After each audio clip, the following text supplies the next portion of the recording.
L'information dans toutes ses dimensions sur l'évasion Guinée. Bonsoir et bienvenue dans cette édition. Donc voici le sommaire. L'opposition républicaine de nouveau dans la rue ce jeudi pour manifester son mécontentement par rapport au récent décret présidentiel convoquant le corps électoral pour les législatives du 30 juin.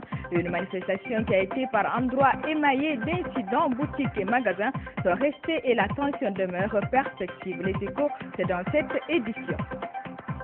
Les DG dans la tourmente depuis quelque temps, la Guinée de l'électricité doit faire face au mécontentement de plus en plus manifeste de certains citoyens qui se plaignent des délestages récurrents dans leur quartier. Explication dans ce journal. Et puis le Festival international de musique se profile à l'horizon. Les préparatifs vont apparemment bon train. Les organisateurs de ce rendez-vous culturel 5e du char ont animé ce matin à Conakry un point de presse. Voilà pour les titres. Encore une fois, bonsoir et bienvenue à tous. Les leaders de l'opposition républicaine et leurs militants ont tenté de converger ce jeudi sur l'autoroute Fidel Castro pour une manifestation de protestation, mais arrivés au niveau du pont de Guessia, ils se sont heurtés à un important dispositif sécuritaire. Des heurts y ont éclaté entre manifestants et forces de l'ordre. Plus de précision avec Aboubakar Arafon Kamara. La marche de ce jeudi organisée par l'opposition républicaine a connu quelques débordements. D'abord sur le pont de l'aéroport Guessia, en passant par le rond-point, les forces de l'ordre étaient mobilisées presque tout au long de la route pour assurer la tranquillité des citoyens et la protection des édifices publics et privés. Mais malgré ce dispositif sécuritaire impressionnant, les leaders de l'opposition républicaine accompagnés de leurs militants ont voulu emprunter cette voie. Mais ils se sont aussitôt vus empêchés par les forces de l'ordre. Certains militants de l'opposition qui ont tenté de déroger à la règle ont été très vite maîtrisés. Des citoyens victimes de cette situation expliquent leur mésaventure. Plus nombreux, ils se sont attaqués aux forces de sécurité. Et c'est ainsi que j'ai demandé aux gens de rentrer dans ma boutique, puisque je détenais des objets qui ne m'appartenaient pas.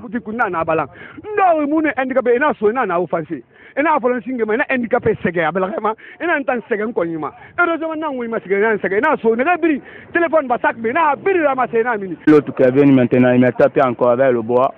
Maintenant, quand est parti maintenant, l'autre est venu maintenant, c'est pour la verse. Quand il m'a dit pour les tomber maintenant, quand il est tombé maintenant, je crois qu'il est parti. Mais l'autre n'est pas parti, il est venu maintenant. Je prends mon bois et me cogne avec ça maintenant. Sur les lieux, les forces de l'ordre ont utilisé des gaz lacrymogènes pour éviter tout attroupement. Au moment où nous quittions les lieux, aucune perte en vie humaine n'a été enregistrée. Et puis d'autres endroits situés sur l'autoroute Fidel Castro ont été confrontés à la dure épreuve de cette manifestation de l'opposition républicaine. Illustration à la casse où l'une de nos équipes de reportage a été prise à partie par des jeunes en colère, de quoi relancer le débat sur la protection des hommes de médias lors des manifestations politiques. Saran Kamara. Très tôt ce matin, sur l'autoroute Fidel Castro, les forces de l'ordre étaient déployées au niveau des différents carrefours et ronds-points. Empêchant les manifestants de se regrouper, elles sont parvenues à les disperser. Selon des sources concordantes, les premiers manifestants qui s'étaient regroupés autour des véhicules sonorisés du leader du GPT ont vite rebroussé chemin après que des gaz lacrymogènes leur ont été lancés par des gendarmes. Aux environs de 11 heures, sur l'axe Bestia rond-point Concasseur, une foule compacte s'est formée, laissant apparaître une lueur d'espoir pour ceux qui souhaitaient exprimer leur soutien à l'opposition dans une atmosphère apparemment détendue. De Bessia à Kenya, en passant par Bonfim puis la Carrière, les paisibles populations vaquaient tranquillement à leur occupation, comme vous pouvez le constater ici au marché de Bonfim. La circulation, quant à elle, a été timide. Le tout sous l'œil vigilant des forces de maintien d'ordre. Poursuivant notre trajet sur l'autoroute Fidel Castro au niveau de la casse, une de nos équipes de reportage a été attaquée et les journalistes ont échappé de justesse à cette agression. Cependant, le véhicule qui les transportait a dû payer les frais de cette attaque puisqu'il a été endommagé par ces jeunes. Un acte qui relance la problématique sur la sécurité des hommes de médias en Guinée et qui devrait interpeller les autorités au plus haut niveau sur la nécessité de prendre des mesures de protection pour les journalistes. À noter que la marche programmée de l'opposition républicaine sur l'autoroute Fidel Castro n'a pas été effective. Et puis il faut ajouter par ailleurs qu'une caméra de nos confrères de TATV a été endommagée à Madina et une autre retirée à Bambeto par des jeunes inconnus. Et aurait-on appris de sources concordantes, les leaders de l'opposition républicaine ont tenu un meeting à l'héliport de Bellevue.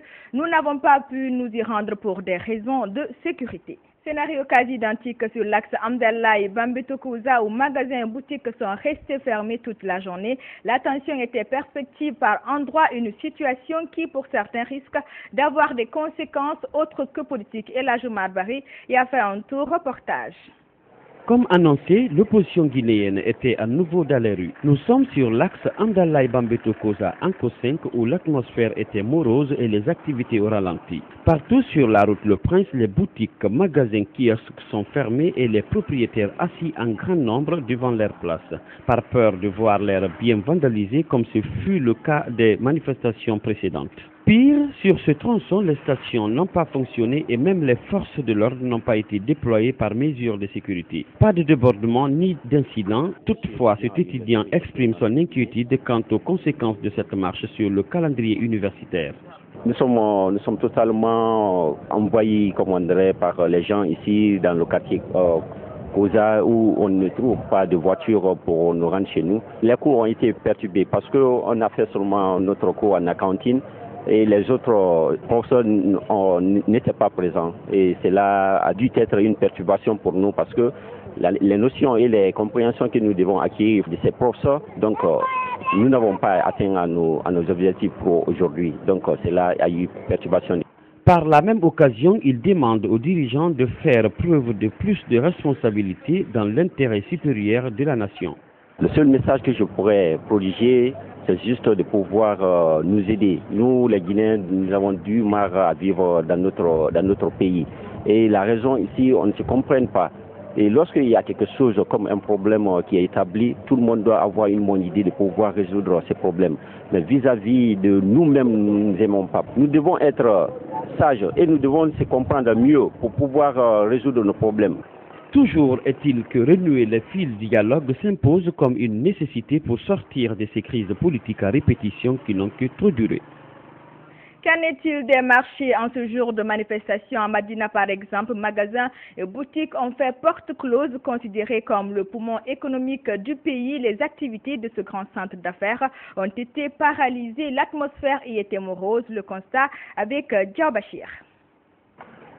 La marche de ce jeudi 18 avril 2013, organisée par l'opposition républicaine, a bien eu des effets sur les marchés de Conakry. Les magasins et boutiques à Madina sont restés fermés, ce qui a paralysé presque toutes les activités économiques quand on sait que Madina, centre d'affaires, constitue les poumons économiques du pays. À Avaria, hormis quelques étalagistes constatés ça et là, à la recherche du quotidien, la presque totalité des tables étaient désertes. Sur la route Niger, le constat est le même. Les grands magasins et centres commerciaux sont également restés clos. Il faut néanmoins noter le passage de quelques conducteurs de taxi avides de passagers. Un dispositif sécuritaire a été mis en place sous le pont pour empêcher tout attroupement. La marche de ce jeudi n'aurait donc pas permis à certains journalistes de travailler librement. Après des menaces et des injures proférées contre ces journalistes, le véhicule de reportage du groupe Évasion Guinée a été caillassé par des individus massés au niveau de la casse.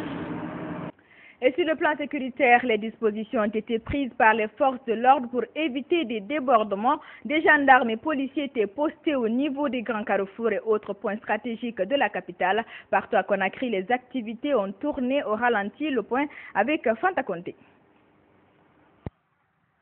L'une des conséquences directes de la marche dite pacifique de l'opposition républicaine ce jeudi a été la paralysie des activités économiques. Partout à travers la ville de Conakry, l'atmosphère était morose, la circulation était fluide, pas de bus en vue, il n'y avait que quelques rares taxis et véhicules privés dans la circulation. La commune de Kaloum, qui est le cœur de l'administration guinéenne, n'a pas connu d'affluence habituelle, les activités tournaient au ralenti. Comme à son habitude, cette commune n'a pas enregistré de violence violence ni de manifestation. Il n'y avait également pas de force de l'ordre dans les rues. Le commerce a fonctionné normalement et les populations ont vaqué à leurs occupations. Aussi, les bureaux de l'administration publique étaient ouverts, ainsi que les entreprises et le secteur bancaire. Dans les autres communes, tel n'a pas été le cas car les boutiques et magasins sont restés fermés. Sur le plan sécuritaire, des dispositions ont été prises pour éviter des débordements, comme cela a été le cas lors de la dernière marche du 27 février dernier. Dans un premier temps, l'utilisation des armes de guerre a été interdite. Et comme vous l'avez constaté, la manifestation a bien débuté, mais je pense qu'il y a eu un problème, il y a une cacophonie au niveau de l'itinéraire. Les militants de l'opposition ont tenu à marcher, ils ont tenu à quitter, si vous voulez, le rond-point de l'aéroport en venant vers l'esplanade du pont du 8 novembre, donc chose que les autorités ont refusée, raison pour laquelle on les a basculés. Ils sont allés du côté de la route Le Prince et je pense que la marche a été positive, en ce sens qu'il n'y a pas eu de blessés graves, il n'y a pas eu de morts. Pour le moment, pas de bilan officiel de cette marche de l'opposition qui sera suivie vendredi par une journée ville morte. L'opposition compte reprendre lundi prochain sa série de manifestations et ce, dit-elle, jusqu'à la satisfaction de ses revendications. Et parallèlement à cette manifestation, le BOC, bloc de l'opposition constructive, a organisé ce jeudi une sortie de détente au bord de la mer. L'objectif de cette démarche est d'inciter la jeunesse à militer pour un climat de paix et de quiétude sociale en Guinée. Les précisions dans ce reportage de Marie-Chila Fofana. Le bloc de l'opposition constructive a organisé une sortie de détente avec les jeunes au bord de la mer. Il a déclaré cette journée de paix. Cette initiative vise, selon le BOC, à diriger la jeunesse vers l'unité. Nous déclarons cette journée d'aujourd'hui une journée de paix et de réconciliation nationale entre les jeunes. Nous avons initié ce projet d'amusement dans les plages, c'est parce que nous ne partageons pas la marche que les autres prennent, parce que ça nous a toujours conduit à l'abattoir. Le BOC, par la voix de son président, a profité de l'occasion pour exhorter les jeunes à aller aux urnes le 30 juin prochain pour les élections législatives. Il a aussi, dans la foulée, demandé au chef de l'État de créer des emplois pour les jeunes. Nous allons se lever le jour du vote. Vous allez voter la jeunesse. Je dis répétez, vous allez voter la jeunesse. Nous allons se lever. Demander au président de la République d'employer la jeunesse. Il n'a qu'à arrêter de nommer les anciens ministres, ceux qui ont volé dans ce pays-là. Leur argument, c'est quoi? Ils disent souvent que la jeunesse n'a pas d'expérience. Et c'est en forgeant qu'on devient forgeron. Les jeunes présents à la sortie de détente n'ont pas manqué de rappeler leur importance pour le pays. Je dirais à ma jeunesse de se lever pour le changement. Parce que sans la jeunesse, la Guinée n'ira ailleurs. Nous sommes la future génération pour ce gouvernement. On doit se lever, on doit montrer notre vraie image. Nous soutenons toute personne qui a besoin de soutenir nous les jeunes pour le futur. Le bloc de l'opposition constructive entame multiplier ces genres de rencontres avec la jeunesse et ce pour pouvoir les sensibiliser sur l'instauration d'un climat de paix et de quiétude sociale en Guinée. Toujours dans l'actualité politique, cette situation pour le moins tendue interpelle les uns et les autres sur la nécessité de trouver une solution durable à cette crise politique qui semble s'aliser davantage. Les désaccords persistants laissent place à des manifestations de rue colorées d'un dialogue de sourds et d'une volonté de rester inflexible. La Guinée est à la croisée des chemins. C'est un commentaire signé Ibrahima Sodiari Yansani. La Guinée mérite-t-elle autant de souffrance?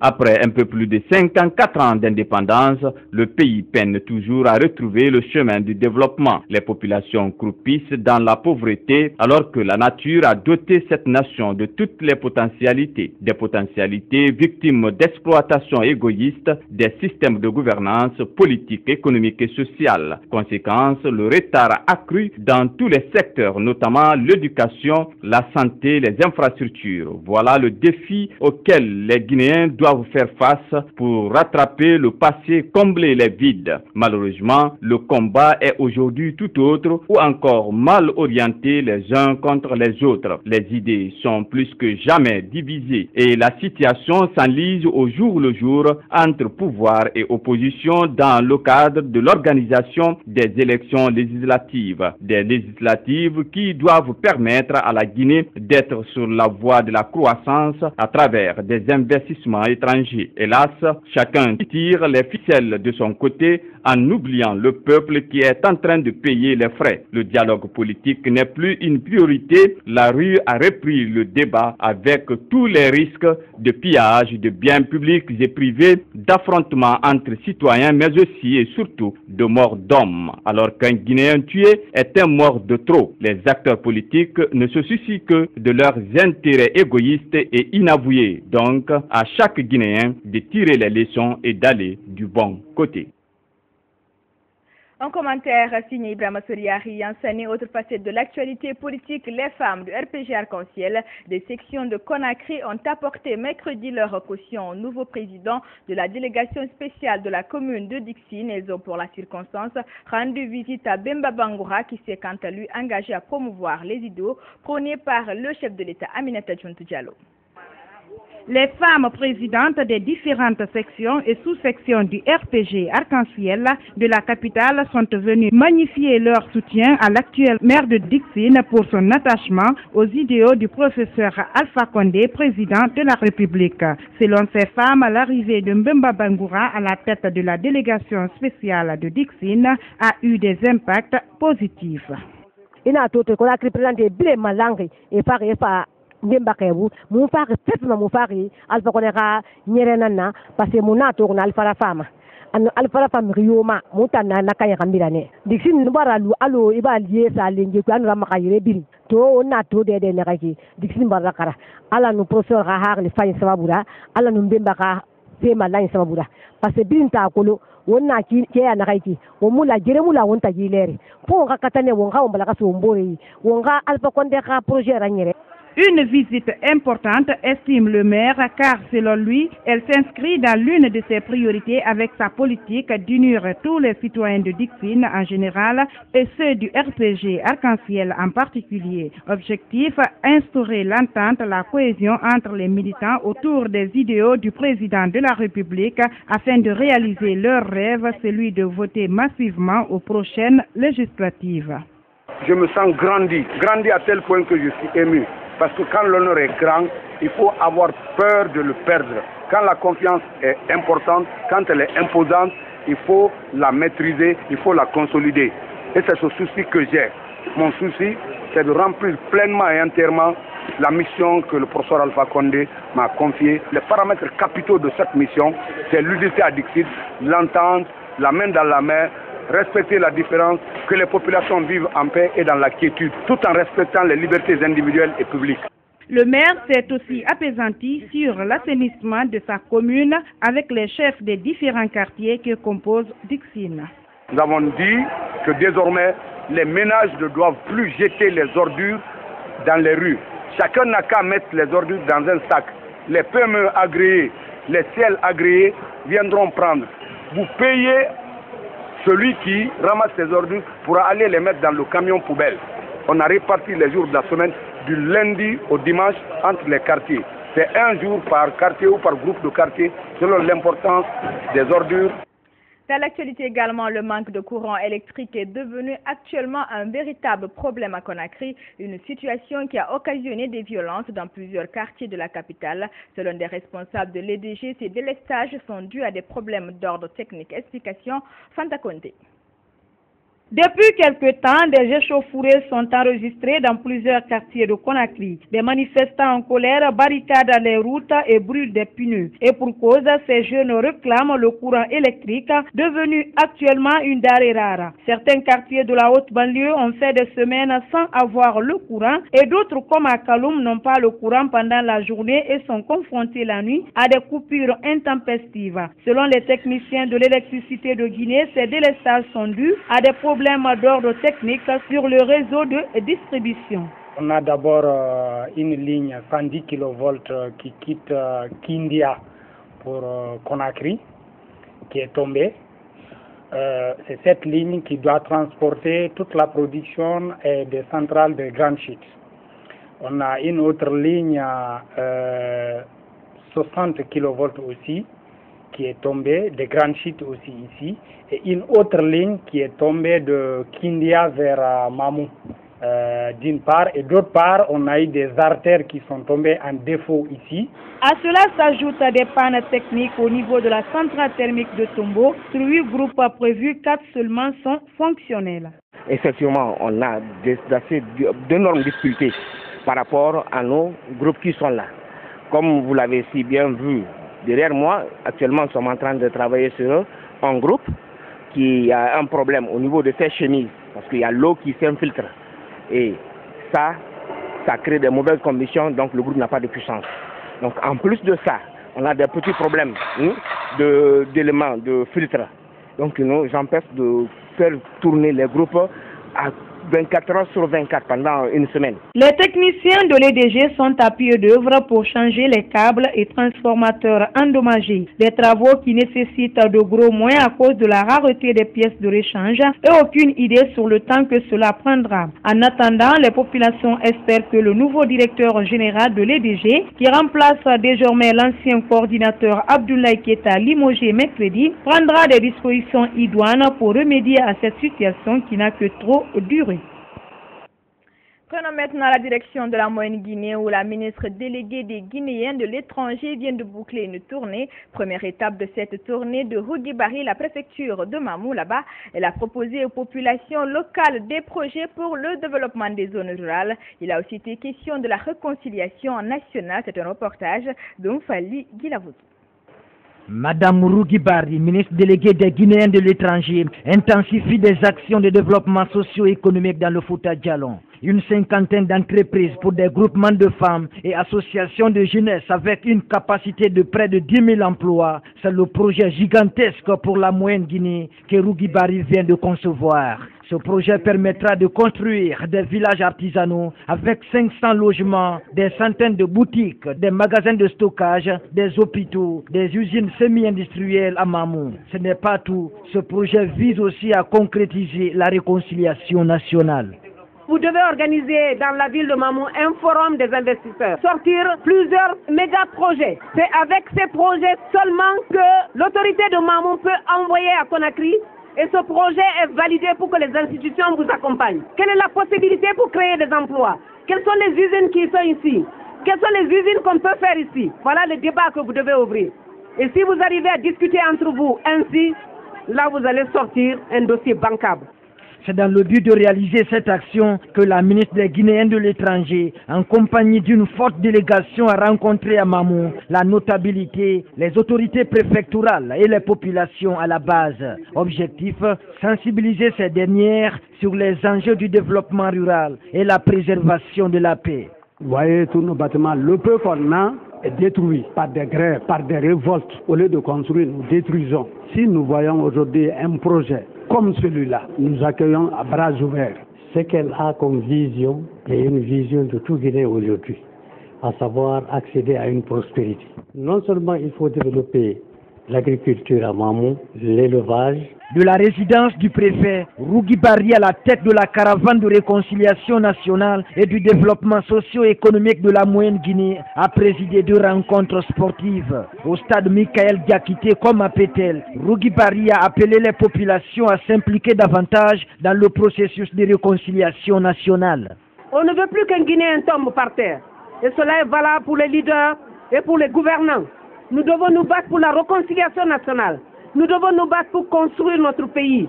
Nous devons nous battre pour sortir de cette misère. Et pour cela, il faudrait que chacun de vous parle à son parent politicien pour leur dire que les femmes de Mamou disent qu'elles ne veulent plus de bagarre, elles ne veulent plus d'histoire. Elles veulent qu'on aille vers des élections. Les artistes de Mamou ont livré un spectacle haut de gamme au stade de Pétel. Des sketchs pour la paix, la réconciliation nationale et le développement socio-économique ont rythmé la tournée de Rougui-Bari à Mamou. Restons toujours à l'intérieur du pays et rendons-nous précisément dans la ville de Farana où les forces de sécurité rencontrent bien des difficultés dans leur mission de sécurisation des populations et de leurs biens, insuffisance de personnel, manque de moyens de déplacement adéquats, locaux délabrés et sous-équipés. Les forces de sécurité voient ainsi leur tâche devenir de plus en plus ardue dans une ville qui compte, outre mesure, pas moins de 11 sous-préfectures. Les forces de sécurité partagées entre fatalité et impuissance à Farana. C'est le grand format de cette édition. Il est signé Adjiratouba. On n'a pas suffisamment de moyens de déplacement. Un manque qui handicape beaucoup l'intervention sur le terrain des unités de défense et de sécurité de Farana. Nous sommes dotés de 8 motos depuis 2010.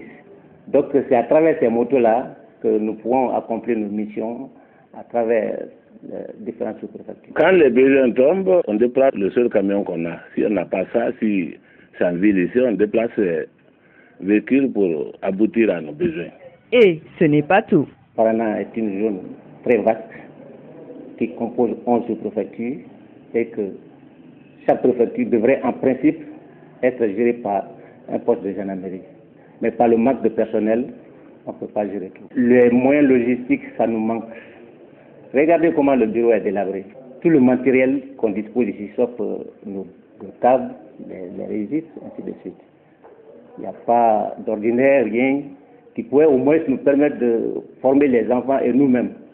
Nous sommes en total manque de matériel ici. Le personnel, au moins, on a le minimum avec nous. Mais le moyen logistique, pratiquement, on n'a pas. Des conditions de travail dont le ministre de la Sécurité est venu s'enquérir à travers sa tournée afin de trouver les solutions appropriées. Le chef de l'État a décidé d'augmenter le nombre des brigades anticriminalité et nous allons envisager le redéploiement de ces unités d'élite à l'intérieur du pays pour faire en sorte de renforcer l'architecture sécuritaire de notre pays. Et c'est justement pour cette raison que je suis venu voir pour échanger avec les autorités régionales, c'est-à-dire la commission régionale de sécurité, quels sont les enjeux sécuritaires aujourd'hui au niveau de la région de Farana et quelles sont les réponses appropriées que le gouvernement, n'est-ce pas, le ministère délégué à la défense et le ministère de la sécurité peuvent apporter à ces problèmes. Le renforcement des capacités des agents est aussi prévu.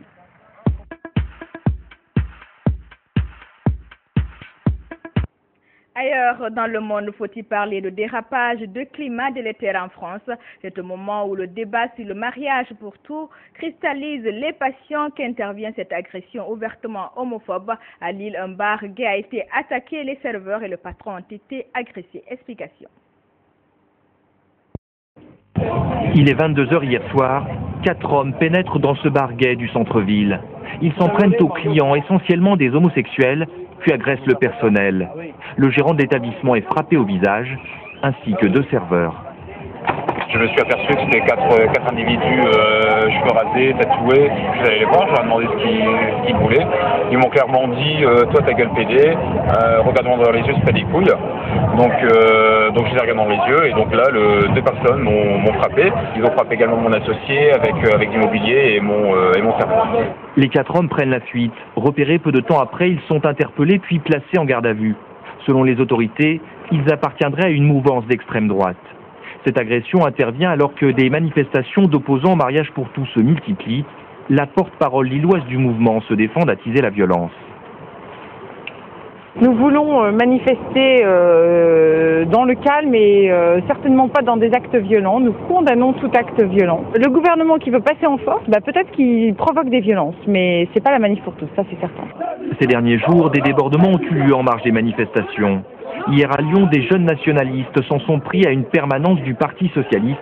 Des heurts s'en sont suivis avec les forces de l'ordre. Lors d'un déplacement ce matin à l'aéroport de Roissy, François Hollande a dénoncé les actes de violence commis par les opposants au mariage pour tous.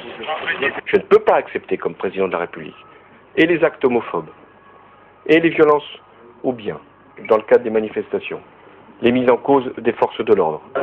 À la mi-journée, le ministre de l'Intérieur a réuni les représentants des forces de l'ordre pour renforcer la sécurité autour des manifestations. Recueillement à Boston 3 jours après les attaques du marathon. Barack Obama en personne a fait le déplacement dans la capitale du Massachusetts. Le président américain a assisté à une cérémonie d'hommage aux victimes. Cérémonie œcuménique fortement chargée d'émotions. Suivez.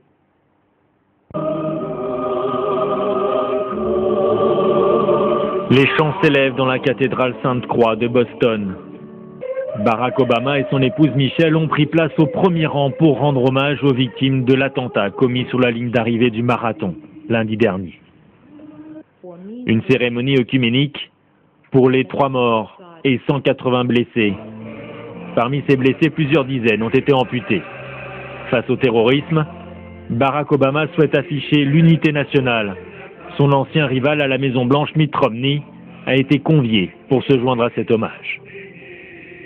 La compassion de la présidence pour une ville encore sous le choc. Aujourd'hui, l'université de Boston a révélé le nom de la 3e personne tuée dans l'attentat.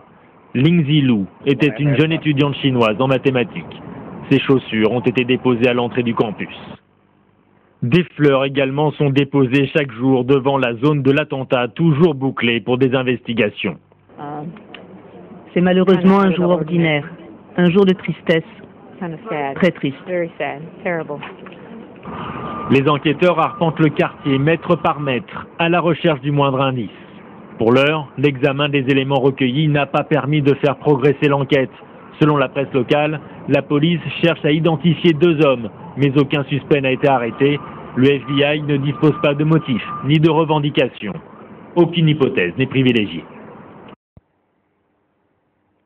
Culture pour refermer cette édition, les préparatifs pour l'organisation de la 5e édition du Festival international de musique avancent à grands pas. Plusieurs artistes africains invités à ce rendez-vous ont déjà rallié la capitale guinéenne. Les organisateurs de l'événement étaient ce matin devant la presse pour planter le décor de ce plateau culturel qui s'annonce prometteur. Malik Chakité.